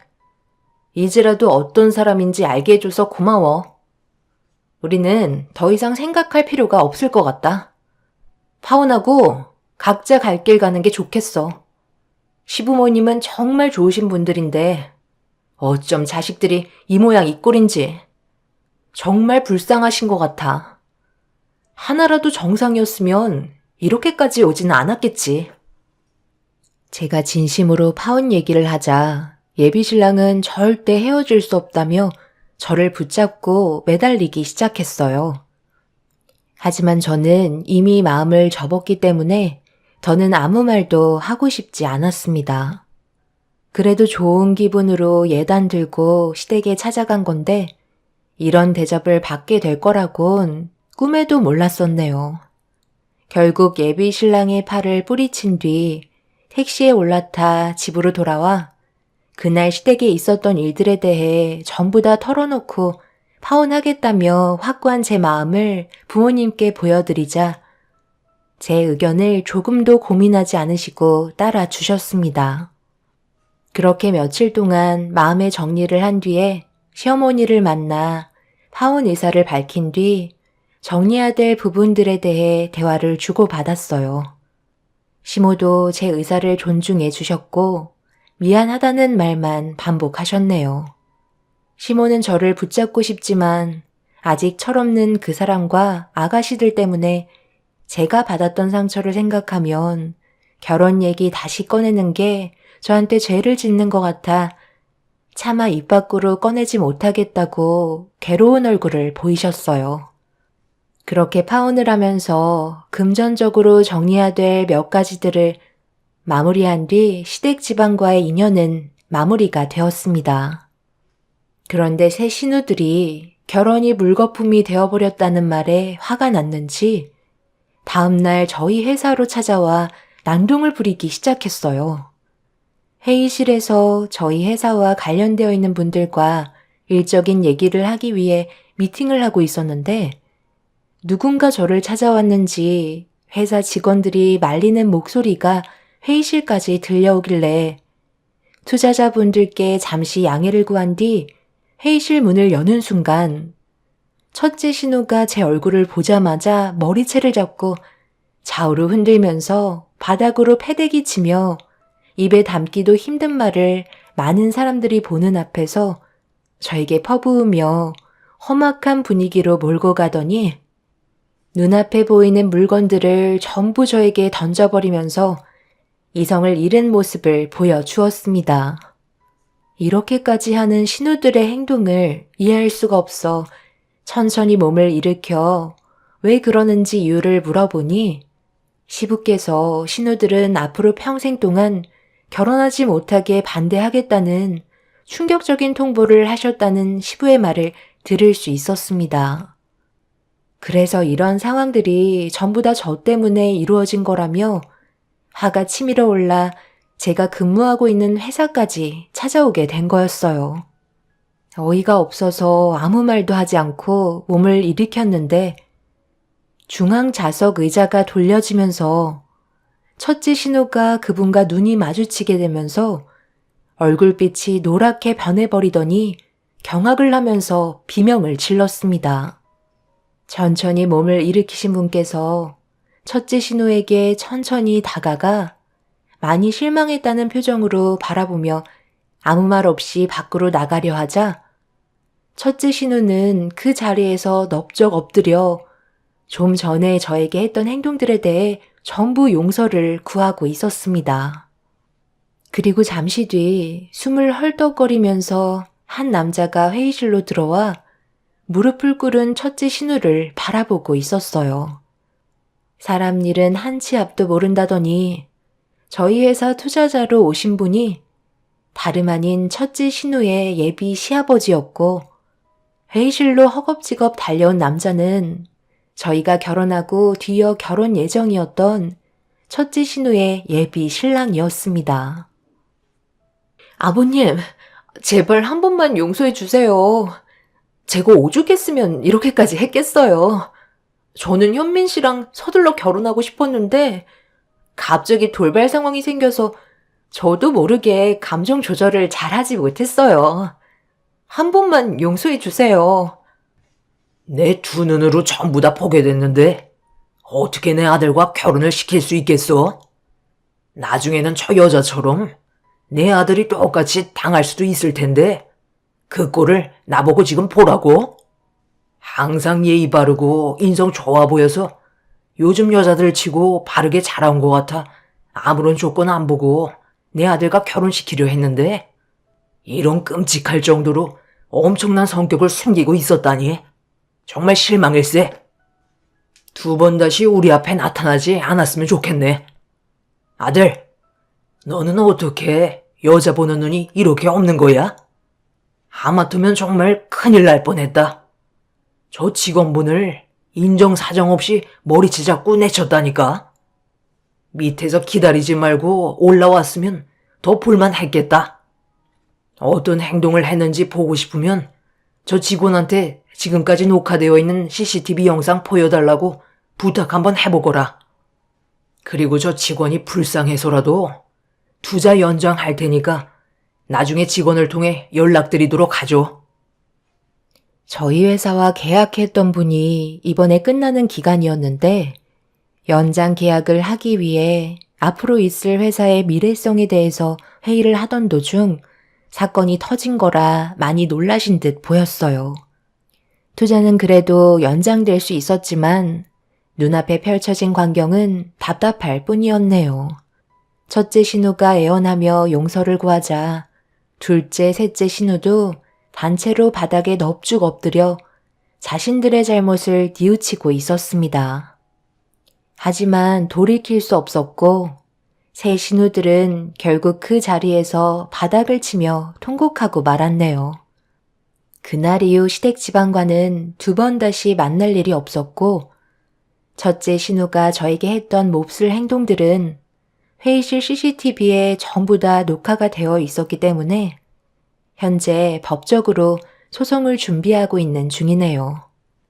시부모님께서 신우들의 잘못된 행동으로 인해 저희 집에까지 찾아오셔서는 용서를 구하셨고 첫째 신우는 법적인 절차대로 진행해달라며 파혼하면서 생긴 위자료 금액을 저희 부모님께 전달해 드린 뒤 집으로 돌아가셨습니다.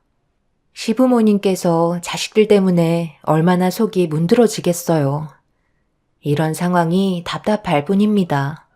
그래도 결혼식 전에 빠져나온 것만도 감사하게 생각하렵니다. 앞으로 좋은 날이 오겠죠. 제 사연 들어주신 분들 오늘 하루도 행복하시고 언제나 좋은 일들만 가득하시길 바랄게요. 감사합니다.